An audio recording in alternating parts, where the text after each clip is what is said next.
tardamos más en buscar la grabación que nada, ¿no?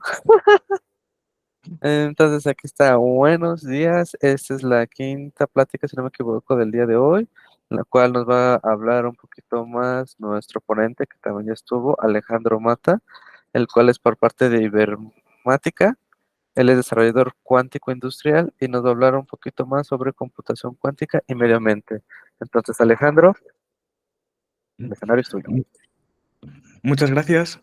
Vale, hoy básicamente os voy a hablar un poquito del tema de qué cosas nos puede aportar la computación cuántica en el entorno del medio ambiente y la sostenibilidad y este tipo de temas climáticos y tal. Entonces, eh, esta es una pregunta que es interesante, sobre todo hoy en día, por la reciente, bueno, no tan reciente, pero cada vez mayor preocupación por los temas medioambientales, por el aumento de la contaminación, por la subida de las temperaturas y demás. Entonces, podemos ver que la computación cuántica, al igual que la inteligencia artificial, nos puede brindar pues, unas herramientas que pueden ser útiles en diversos entornos. Entonces, claro, la computación cuántica, como sabemos, es algo que es tremendamente potente para tratar problemas complejos, problemas que muchas veces pueden ser incluso inabordables por la computación clásica. Y aunque ahora mismo estas tecnologías pueden llegar a ser bastante contaminantes, por ejemplo, cuando estamos tratando con superconductores y tenemos que criogenizar nuestros materiales, nuestros sistemas cuánticos a unas temperaturas muy bajas, obviamente eso gasta muchísima energía. Pero a un largo plazo, lo primero de todo es que estas tecnologías pues, van a ir mejorando y pues al igual incluso se encuentran superconductores de temperatura ambiente o se opta por otro tipo de ordenadores cuánticos, que es lo que pienso yo, porque los ordenadores de superconductores tienen pues, diversos problemas, como los rayos cósmicos y demás. Entonces, ¿cuáles son las posibles oportunidades en las cuales la computación cuántica puede ser útil? Vamos a ir de... Vamos a empezar más bien con una que es bastante abstracta, entre comillas, que es el efecto Casimir. Después, la optimización de procesos, optimización de productos, etcétera. Los gemelos digitales, el análisis de datos y cálculos numéricos y demás, los materiales cuánticos y las energías renovables. Entonces, lo primero de todo, el efecto Casimir. No sé si conocéis el efecto Casimir. Es un efecto dado por la física cuántica a nivel fundamental, que básicamente consiste en que si cogemos dos placas y las juntamos mucho, estas dos placas van a extraer energía del vacío para intentar acercarse. Esto viene dado porque las frecuencias infinitas que hay en las ondas de vacío en el exterior de las placas es mayor que el número de ondas que hay en medio y por tanto la energía infinita del vacío hace que se junten. Más o menos esta es una explicación. Ojo, este acercamiento no es debido a ninguna fuerza gravitatoria, que esto es una confusión que suele haber cuando se explica este tema. No tiene que ver ni con carga eléctrica ni con fuerza gravitatoria. Es un efecto puramente cuántico. Y claro, debido a que este efecto se produce tanto en estas placas macroscópicas que se puede medir, como en otros ámbitos de la física, como la cromodinámica cuántica, cuando tenemos un núcleo atómico con los quarks ahí muy juntos, pues este tipo de efectos también pueden ocurrir. Entonces, claro, todo esto es muy susceptible de servirnos para obtener una energía infinita, porque el vacío tiene una energía infinita, por definición. Sin embargo, hoy en día, pues, efectos como el rozamiento, las interacciones con otro tipo de fuerzas, como las interacciones electromagnéticas, las interacciones débiles y demás, pues pueden hacer que no podamos extraer esta energía. Pero, al igual en un futuro, sí que se pueda. Esto es un tema más de investigación básica, pero existe ahí la posibilidad. El segundo punto sería la optimización, ya que si imaginémonos que tenemos una ciudad en la cual tenemos que repartir desde un centro de reparto unos paquetes a diversas viviendas. Entonces queremos obtener cuál es la ruta más corta en tiempo y en recursos para, pues, repartir todos esos paquetes. Esto sería, pues, una especie de problema del viajero. Y claro, estos problemas de optimización, que como vemos pueden ser muy útiles para reducir el consumo de recursos, ya que si hacemos rutas más cortas gastaremos menos combustible, desgastaremos menos el asfalto. Y si, por ejemplo, hacemos lo mismo la, mm, para la distribución de trabajos en una fábrica, por ejemplo, pues podemos hacer que las máquinas estén menos tiempo activadas, que los operarios puedan fabricar más en menos tiempo y por tanto las jornadas puedan ser más cortas y este tipo de cosas. Entonces, claro, estos son problemas que muchas veces son problemas de optimización, puede ser combinatoria u optimización de funciones, que resultan muy costoso. Entonces, para tratar esto, algo muy bueno sería la computación cuántica, porque muchos de estos problemas, al ser NP-hard, no son abordables clásicamente de una manera exacta, pero cuánticamente podrían sí serlo. Y esto, pues, nos aportaría, pues, una mejora de calidad que también puede hacer que mejore la calidad de vida de los consumidores. Otra posibilidad sería el uso de gemelos digitales cuánticos. Esto viene dado porque nosotros, cuando estamos diseñando un producto, normalmente tenemos que pasar por una fase en la cual construimos el prototipo del producto. Por ejemplo, si estamos haciendo un prototipo, o sea, si estamos haciendo un producto que sea, imaginémonos, una pieza de un coche y queremos analizar cuáles son sus resistencias estructurales, por ejemplo, a la torsión o a que se doble en unos ciertos ángulos, tenemos que construir esa pieza del coche y tenemos que someterla a un conjunto de pruebas, lo cual es muy costoso, ya sea en tiempo, ya sea en materiales. Porque obviamente vamos a tener que construir un montón de prototipos que vamos a tener que ir cambiando a lo largo del tiempo a medida que vayamos descubriendo cosas o hagamos cambios sobre estos, y eso, pues, es un gasto de tiempo, materiales y dinero. Sin embargo, los gemelos digitales, que últimamente están de moda en las empresas, nos permiten evitar eso debido a que simulamos el comportamiento del prototipo con un sistema informático, que lo que hace es resolver, pues, sistemas de ecuaciones diferenciales o sistemas de ecuaciones lineales. Y con esto, pues, nos evitamos ese consumo de recursos. Sin embargo, estos sistemas de ecuaciones, cuando son muy grandes, pueden ser demasiado complejos. Pongamos, por ejemplo, resolver Navier-Stokes en un sistema gigantesco con un montonazo de tuberías que se interconectan unas con otras. Eso no es viable. Entonces, para resolver ese problema, lo que hacemos es intentar ver si en la computación cuántica podemos utilizar las propiedades cuánticas y algoritmos cuánticos para mejorar esa performance y, por tanto, atacar problemas más grandes. Esto podría ser útil sobre todo en el campo del desarrollo de nuevos fármacos, porque esos son problemas muy, muy complicados, o, o hacer, pues, estructuras más resistentes. Esto, a un segundo nivel, incluso sería mejor para el tema de la sostenibilidad. ¿Por qué? Porque si creamos fármacos más eficientes, más efectivos, estos fármacos nos van a permitir que la gente tenga que medicarse menos. Por tanto, si la gente se medica menos, hay menos agua que está siendo contaminada por los restos y los residuos de estos medicamentos.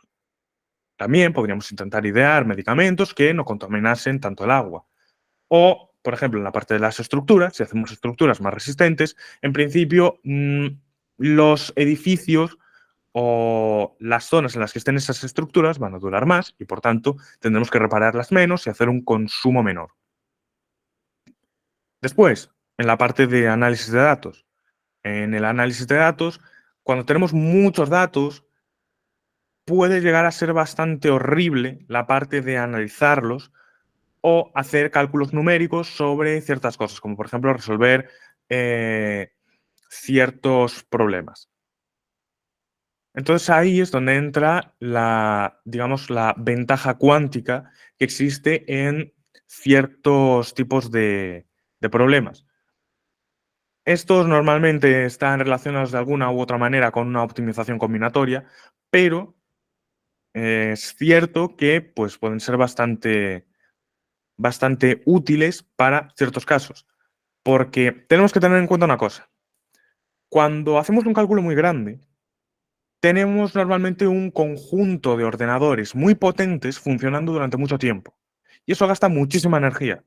Tengo escuchado a algún centro de supercomputación diciéndome cuánto gasta el superordenador por cada minuto que está encendido y es muchísimo, es muchísimo. Entonces, claro, si se puede reducir el tiempo que está calculando algo, eso nos puede ahorrar una energía que pues, no va a tener que ser extraída de pues, fuentes de energía que pueden ser pues, el carbón, el petróleo o diversas fuentes que existen y que pueden pues, ser un problema. Sin embargo, pues hay los problemas de siempre, que ahora mismo la era NISC, como tenemos un hardware tan malo, pues no podemos hacer demasiados de esos cálculos, pero ya estamos viendo que esto está haciendo que salgan nuevos métodos clásicos, como las tensor networks o ciertos tipos de algoritmos genéticos, pues que ya son aplicables y que en un futuro, cuando los ordenadores sean mejores, pues ya podremos hacer estos cálculos. Después, la parte de los materiales cuánticos. Los materiales cuánticos son unos materiales que pues, nos pueden dar unas propiedades muy buenas y que pueden ser útiles para bastantes cosas, como por ejemplo, tener un móvil que sepas que al caerse al suelo no se te va a romper la pantalla aunque se caiga desde el quinto piso, por ejemplo. Esa es la posibilidad de que haya materiales cuánticos que permitan estas propiedades y, por tanto, tengamos que estar desperdiciando menos dinero y, sobre todo, materiales en la reparación de dispositivos o reparación de diversas cosas, porque estas durarían más. También existen ciertos materiales que se planea que puedan servir para el hecho de reducir la contaminación. Por ejemplo, materiales que puedan absorber los plásticos del agua, materiales que puedan separar el CO2 del resto del aire, para así, digamos, reducir el CO2 en la atmósfera y diversas funcionalidades que pues, aún se están investigando. Sin embargo, un sistema cuántico, como son los materiales cuánticos, es difícil de modelizar y de calcular con sistemas clásicos. Para ello mismo, lo más óptimo es modelizar un sistema cuántico con otro sistema cuántico, que podrían ser pues, los ordenadores cuánticos. Y ahora mismo el problema que hay actualmente en esto es el tema de la modelización correcta de los materiales, porque no todo es tan simple como decir, voy a resolver el benceno. Primero tienes que modelizarlo, saber qué quieres extraer y luego ya implementarlo en un algoritmo de resolución en ordenadores cuánticos. Y los actuales, como hemos dicho, funcionan como funcionan. Y finalmente, pues tendremos las energías renovables, en las cuales podríamos tanto obtener nuevas fuentes de energías renovables dadas por pues, nuevas propiedades que pudiéramos encontrar en materiales cuánticos o en tecnologías cuánticas. Como por ejemplo, imaginémonos un sistema que pudiera coger cierto tipo de procesos que se dan en el aire y transformarlo en energía. No me refiero a no me refiero a los molinos de viento, me refiero a cosas que pudieran ser ya más cuánticas, más complejas. Y también el estudio y mejora de tecnologías que ya existen, como por ejemplo la producción de hidrógeno, que es algo que ahora mismo está interesando mucho para el tema de las energías, o por ejemplo mejorar las placas solares, porque a fin, a- en- digamos que al fin y al cabo las placas solares son sistemas cuánticos.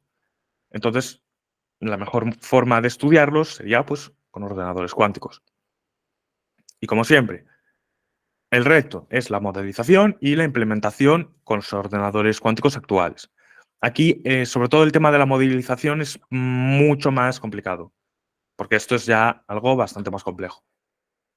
Y en principio esto sería más o menos la visión global de cómo sería este tema de qué posibles aplicaciones podrían tener estas tecnologías cuánticas en temas medioambientales, en temas de sostenibilidad y demás.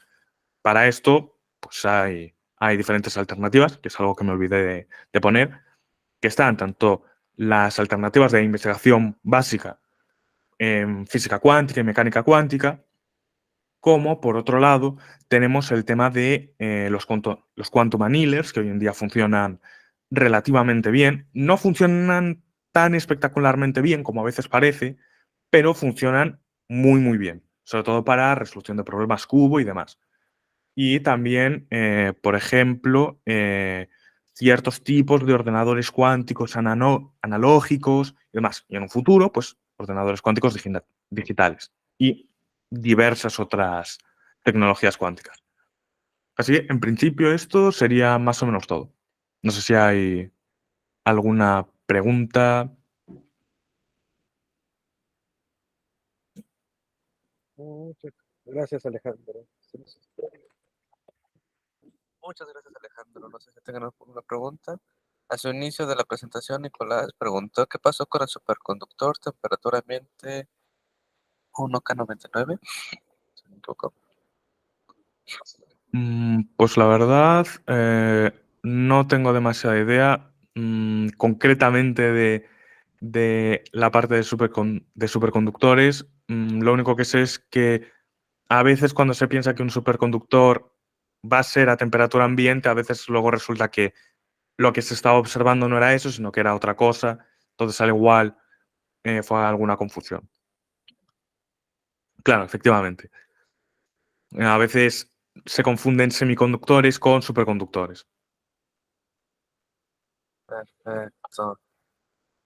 Creo que no hay otra pregunta. A ver si quieren poner una pregunta. Pulsar la manita, escribir en el chat.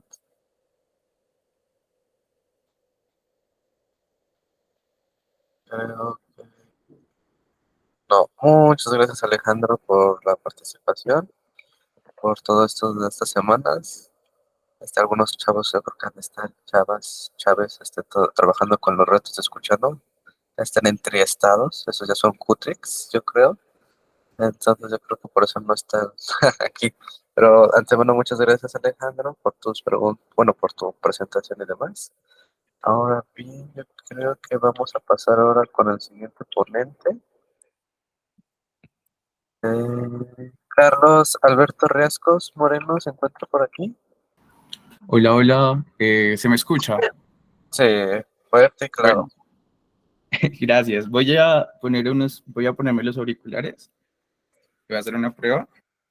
Bueno, quisiera saber si ahí se me escucha. Sí, fuerte y claro. Bueno, voy a prender mi pantalla, voy a prender mi cámara. Yo sinceramente estoy en mi casa. Bueno, eso es lo que hay. Y aquí estoy listo para comenzar. Bueno,